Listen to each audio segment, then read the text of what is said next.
Welcome back to Political Dregs. I am Calvin. With me, as usual, is Hamish, Joel and Amir. And we're very fortunate to be joined once again by Claire Fox.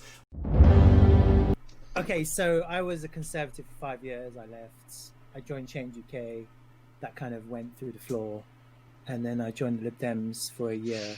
So my position changed. So even though we all here voted leave, I lost confidence in our government to deliver the kind of Brexit that I was looking for, which was a Brexit for the people, not a Brexit for the cronies and the establishment and anyone else who could benefit from Brexit apart from the people who voted for Brexit.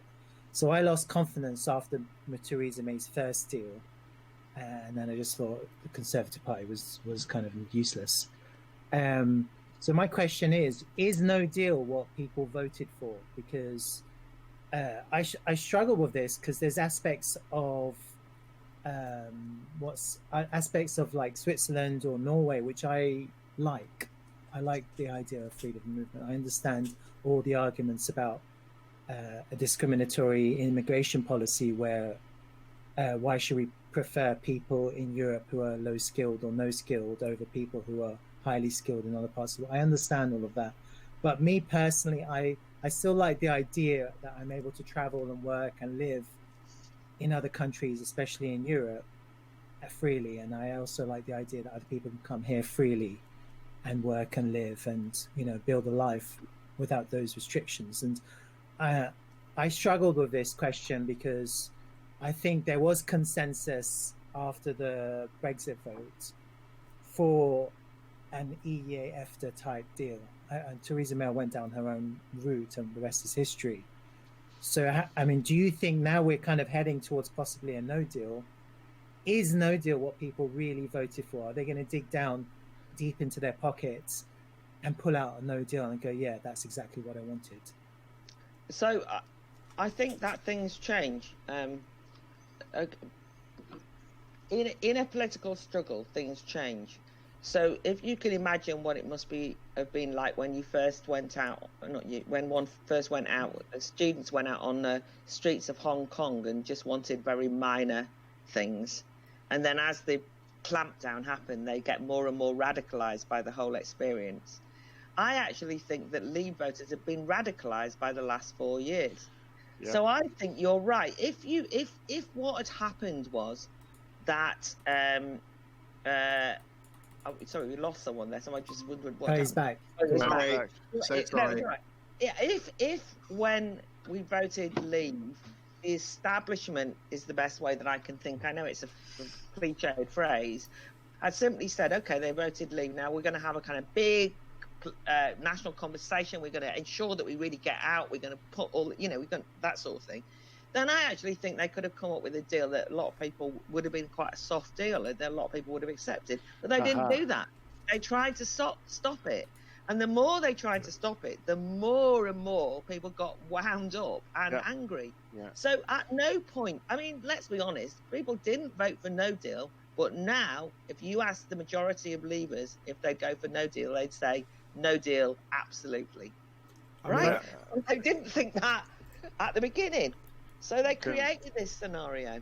I'd say couldn't agree more. It's a bit of a trick question. I think we voted to leave the European Union. We didn't vote for what kind of method we'd take or what deal we'd take on leaving. And the whole deal thing is kind of shifting the argument, isn't it? They try to get us to stay in, but with a few perks here and there, and say this is a better arrangement.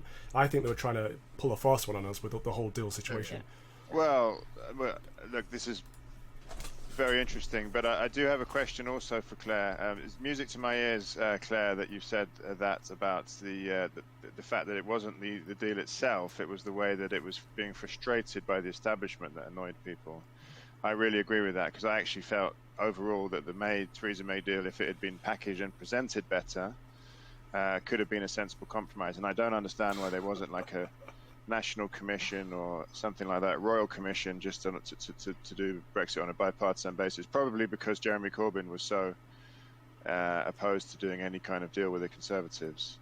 But anyway, my question though is about Northern Ireland, a place that I'm very familiar with, have family there, and I was a member of the Ulster Unionist Party for many years. as are many members of my family. So I do have concerns about the union. I'm a passionate unionist as a result of this latest deal, and I do think it's worse for the union than the Theresa May deal actually was. And I know that a lot of Leave voters, are also really unionists as well. So what do you think of that aspect of this particular part of the deal? I think there's lots of parts of the deal that I don't like, and that is one of them. What I mean, it's also the case that I stood for the Brexit Party, and I was an MEP that effectively didn't like this deal. I mean, the Brexit Party doesn't exist as a party, by the way, but as a vehicle for expressing blah blah. But those of us who were elected as MEPs hated the deal, the Boris deal, the deal we're getting, right? Right. I'm part of it and said that, right? But there was no appetite for that in the country. And the reason there was no appetite for that was, I tried to explain it at the time, which was that people felt that they were about to lose Brexit. And they needed a psychological win. That's the way to... Right, but a psychological win was to go back to what Theresa May was originally... the psychological win was to basically vote for somebody who said we're going to deliver Brexit versus the Remain alliance trying to stop it. So at this point, the details of the deal went out the window for a lot of people. They just wanted now. I'm in I'm in lots of WhatsApp groups, you can imagine, where lots of people in those WhatsApp groups are pretty hardline and don't like this deal, right? And they don't like this deal, but I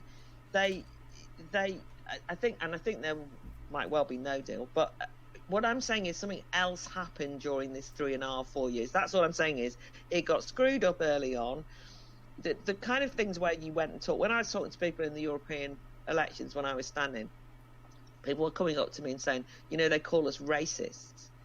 That really upset people more than you would imagine. It was like one of these things that everybody wanted to talk about that. Because I felt so bitter that people could traduce their reputations in that way, the most vile thing that you could call someone for. It shows you that at its heart, people want to be anti-racist, or they're not racist, so therefore they couldn't get over this. They felt that they were trying to play every trick in the book to get around it. So what I'm trying to say to you is, I don't think that all will be well if we get out with this deal. Your concern about the union is correct, but it is the Brexit that we've been forced into in many ways. I think that Boris Johnson has been less than straight on the deal, but I'm not a Tory. What can I do? And the Tories, the Brexit Party, such as it was, did stand in the general elections, and it got no votes. It didn't get very many votes.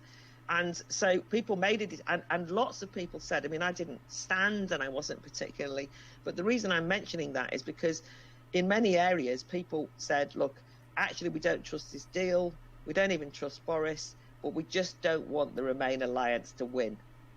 Yeah, absolutely. Right? We do not ever want Brexit to be questioned. We want it delivering, and so they voted, and therefore democratically we're stuck with this deal. It's a big democratic mandate now.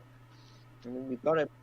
Good. Well, I'd just like that on the record. Claire Fox agrees with me, and not you three on Dregs. So that's not fantastic. what I heard, Joel. I'm pretty much done. I'm pretty much done now. I have issues with the union too.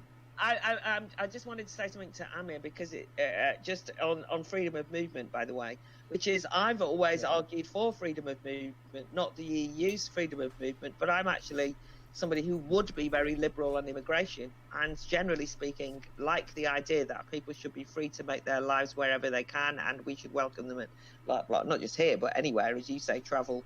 There should be freedom. I believe in freedom. But I also never won that argument democratically with anyone. I was outnumbered. And the problem with the EU's freedom of movement was it was something which we were not allowed to debate democratically. And if you want to have a situation whereby you have very liberal, loose immigration policies, so you control your borders, but then you say, actually, we'll let most people in, you have to persuade one's fellow citizens of this. It's a big deal, right? And let's be frank, most people don't agree. And I'm a Democrat, and something as fundamental as that about who should be a citizen of a country, who should be able to travel to and fro, is an ideal. Remember, I'm on the left. I'm an idealist. There's loads of things I'd like, but no one's going to take a bit of notice of me unless I can get some votes for them.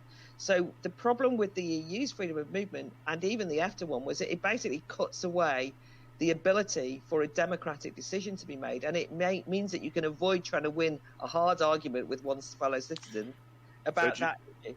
Do you think that was why EFTA was? Because I was always quite a fan of EFTA, Claire. But why was that never? Did that never really get anywhere? I'm quite interested in that. I think freedom of movement was a big red line for a lot of voters, and I think, as I say, in a slightly distorted way, Theresa May's government, because they thought the only thing that Brexit voters cared about. Yeah, no, I see that point.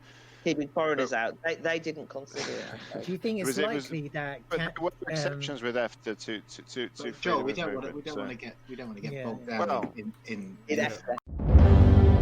Thank you very much for watching. Please like, subscribe, comment, retweet, echo, all those things. We appreciate it. Cheers. See you on the next one. Bye-bye.